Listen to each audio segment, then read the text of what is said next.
Hi, my name is Brooke, and I always like to start off by telling y'all a little joke.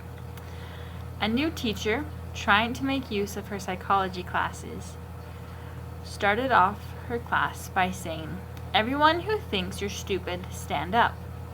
A few seconds went by, then little Johnny stood up. The teacher said, "Do you think you're stupid, Johnny?" "No, ma'am. But I hate to see you standing up all by yourself." And I love that because it is so cute and just so innocent, and I'm excited to teach little kids. My giant is George Sylvester Counts. Isn't Sylvester a cute name? I love it. George Counts was a social reconstructionist, and before this class and before this week, I had no idea what that was. But he was really good at what he did. George Counts, he was born in Baldwin, Kansas in 1889. He was raised Methodist, and because he was raised with a religion, especially that religion, he was raised with certain in-depth values.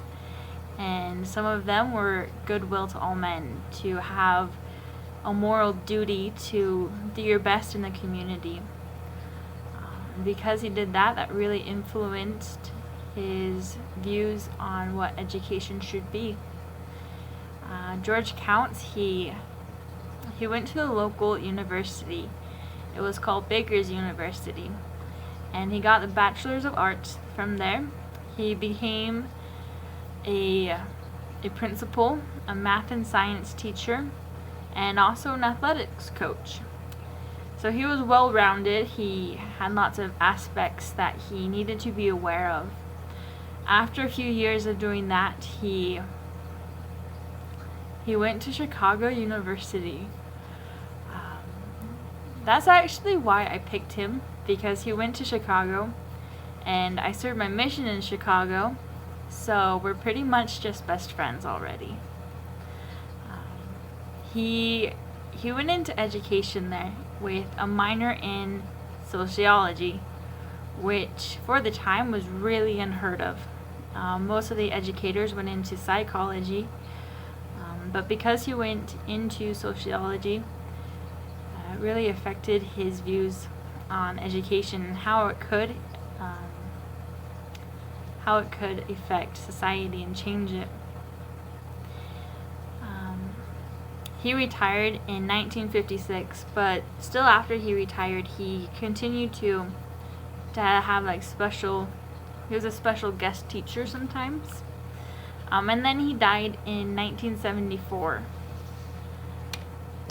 A quote from him said, "Schools should bring change schools should bring about social change." If I could read. Social reconstruction, it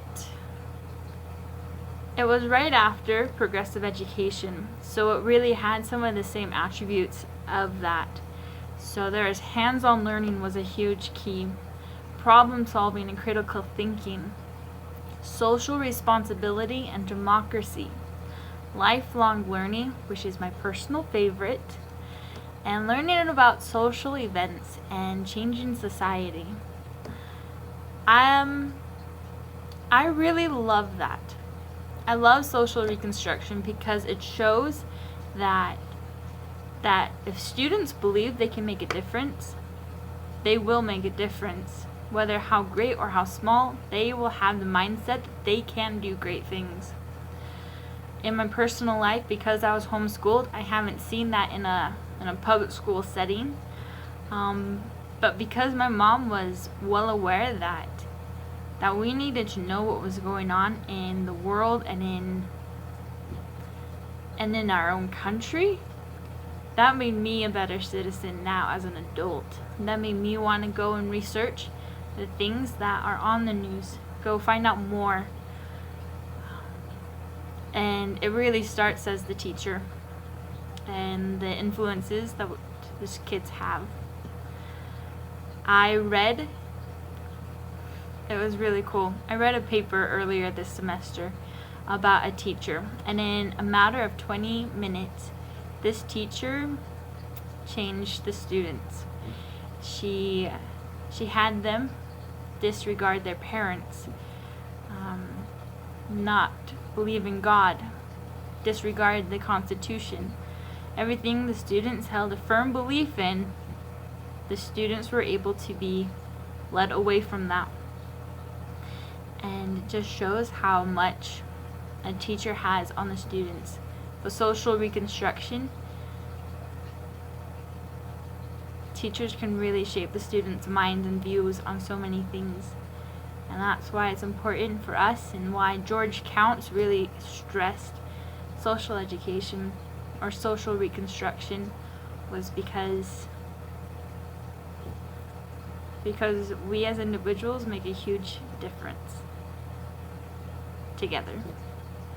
And that is my lecture. I'm grateful for this opportunity, and I hope you all have a great day. Thank you. Bye.